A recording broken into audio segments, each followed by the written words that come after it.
प्यारे बच्चों, सुप्रभात। आज हम करेंगे वितान का पार्ट नंबर 3। प्रश्न है, पाठशाला के प्रति आनंदा के विश्वास बढ़ाने का श्रेय जाता है वसंत पाटिल को, मास्टरों के व्यवहार को, न व सौंदलगेकर जी को, कै व ख दोनों। तो इसका आएगा न व सौंदलगेकर जी को जाता है। आनंदा की पढ़ाई के संबंध में दत्ताजी राव का रवैया सही था, क्यों? उन्हें आनंदा से प्रेम था, वे उसे पढ़ाने के पक्ष में थे, उन्हें अपना स्वाद सिद्ध करना था, इनमें से कोई नहीं। तो इसका आएगा वे उसे पढ़ाने के पक्ष में थे। आनंदा के पिता ईंख पेरने का काम अन्य किसानों से पहले क्यों शुरू कर देते थे? ईंख की अच्छी कीमत पाने के लिए, जल्दी ही खेत के काम से मुक्ति पाने के लिए, गांव में इधर उधर घूमने के लिए, अन्य किसानों से पहले काम समाप्त करने के लिए। तो इसका आएगा ईंख की अच्छी कीमत पाने के लिए पहले शुरू करते थे। आनंदा दत्ताजी राव से मिलने क्यों गया? अपनी पढ़ाई की बात करने के लिए, खाना देने के, मिलने के लिए, साग सब्जी देने के। तो इसका आएगा अपनी पढ़ाई की बात करने के लिए गए थे। आनंदा की माँ जब धूप में कंडे थाप रही थी तो आनंदा उनकी मदद कैसे कर रहा था? वह भी कंडे थाप रहा था, वह बाल्टी में पानी भरकर माँ को दे रहा था, वह उसे चाय बनाकर दे रहा था, वह गोबर उठाकर ला रहा था। तो इसका उत्तर आएगा वह बाल्टी में पानी भरकर माँ को दे रहा था। आनंदा के मास्टर जी ने उसका कविता गायन कहाँ करवाया? 6ठी 7वीं के बालकों के सामने, कक्षा में, पाठशाला के समारोह में, कै और गै दोनों। तो इसका उत्तर आएगा कै और गै दोनों। जूझ कहानी लेखक की किस प्रवृत्ति को उद्घाटित करती है? कविता करने की प्रवृत्ति, संघर्षमयी प्रवृत्ति, पढ़ने की प्रवृत्ति, लेखन की प्रवृत्ति। तो इसका आएगा संघर्षमयी प्रवृत्ति। आनंदा के मन में कविता रचने का आत्मविश्वास कैसे जगा? उसके पिता ने उसे प्रेरित किया, उसकी माँ के कहने पर, मित्रों ने उसे उत्साहित किया, मराठी अध्यापक की प्रेरणा से। तो इसका आएगा मराठी अध्यापक की प्रेरणा से। लेखक का मन पाठशाला जाने को तड़पता था, लेखक के पाठशाला न जाने का कारण क्या था? दादा का कामचोर स्वभाव, कवि बनने का शौपन, खेती की मेहनत से बचना, घर का कर्ज। तो इसका आएगा दादा का कामचोर स्वभाव। आनंदा को फिर पाठशाला भेजने पर पिताजी ने क्या शर्तें रखी? पाठशाला जाने से पूर्व 11 बजे तक खेत में काम करना, खेत में काम अधिक होने पर पाठशाला से छुट्टी लेनी पड़ेगी, पाठशाला की छुट्टी के बाद घंटा भर पशु चराने होंगे, उपयुक्त सभी। तो इसका उत्तर आएगा उपयुक्त सभी। लेखक किस कक्षा में फिर पाठशाला गया? 4ठी कक्षा, 5वीं कक्षा, 6ठी कक्षा, 7वीं कक्षा। तो इसका आएगा 5वीं कक्षा में जो है वो गया था। पहले दिन पाठशाला में आनंदा का मजाक किसने उड़ाया? अध्यापक के द्वारा, चपरासी के द्वारा, मुख्य अध्यापक के द्वारा, पाठशाला के लड़कों द्वारा। तो इसका उत्तर आएगा उसका मजाक पाठशाला के लड़कों द्वारा उड़ाया गया। आनंदा पहले दिन पाठशाला कैसे वस्त्र पहनकर गया?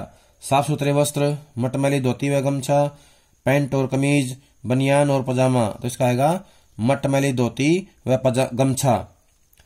गणित के अध्यापक का क्या नाम था? सौंदलगेकर, मंत्री, मिश्रा, रत्नाकर। तो इसका आएगा मंत्री। मंत्री नामक अध्यापक मैथ पढ़ाते थे, गणित। आनंदा को विद्यालय की फीस भरने का आश्वासन किसने दिया? पिताजी ने, उसके मित्र ने, दत्ताजी राव ने, माँ ने। तो इसका आएगा दत्ताजी राव ने। आनंद यादव ने कहानी का शीर्षक जूझ क्यों रखा? कहानी में नायक की समस्याओं से जूझने के कारण, कहानी में नायक की माँ के संघर्ष भरे जीवन के कारण, कहानी के नायक और उसके पिता में मतभेद के कारण, इनमें कोई नहीं। तो इसका उत्तर आएगा कहानी में नायक की समस्याओं से जूझने के कारण। गणित की कक्षा में जब एक आध सवाल गलत हो जाता तो मास्टर जी कैसा व्यवहार करते थे? बच्चों से नाराज हो जाते थे, अपने पास बुलाकर फिर से समझाते थे, फिर से समझाने से इनकार कर देते थे, पिटाई कर देते थे। तो इसका आएगा अपने पास बुलाकर फिर से समझा देते थे। सौंदलगेकर मास्टर क्या विषय पढ़ाते थे? गणित, हिंदी, मराठी, संस्कृत। तो इसका आएगा मराठी पढ़ाते थे। आनंदा और उसकी माँ अगर झूठ का सहारा न लेते तो क्या होता? वह आगे की पढ़ाई न कर पाता, वह कविता लिखना नहीं सीख पाता, उसके जीवन में अकेलापन ठहर जाता। उपयुक्त सभी। तो इसका उत्तर आएगा उपयुक्त सभी। आनंदा जब कविता की तुकबंदी करने लगा तो वह उसके लेखन का अभ्यास कैसे करता था? तख्ती पर लिखकर, गांव की दीवारों पर लिखकर, जमीन पर लिखकर, अपने पशुओं की पीठ पर लिखकर। तो इसका आएगा अपने पशुओं की पीठ पर लिखकर। मास्टर सौंदलगेकर ने किस पर कविता लिखी थी? कक्षा के छात्रों पर, मालती लता की सुंदरता पर, विद्यालय के उत्सव पर, मराठी भाषा पर। तो इसका आएगा मालती लता की सुंदरता पर। मालती एक बेल है, उसके ऊपर उन्होंने जो है कविता लिखी थी। मोहनजोदड़ो पाकिस्तान के किस प्रांत में स्थित है? पंजाब, बलूचिस्तान, सिंध, अफगानिस्तान। तो यह आएगा सिंध में, सिंधु जिसे कहते हैं। पंजाब प्रांत के किस नगर की खुदाई हुई थी? लाहौर, हड़प्पा, कश्मीर, इस्लामाबाद। तो यह हड़प्पा की खुदाई हुई थी। राखलदास बनर्जी कौन थे? शिक्षक, पुरातत्ववेता, भिक्षुक, व्यापारी। तो इसका आएगा पुरातत्ववेता। पुरातत्ववेता को इतिहासकार भी कहते हैं।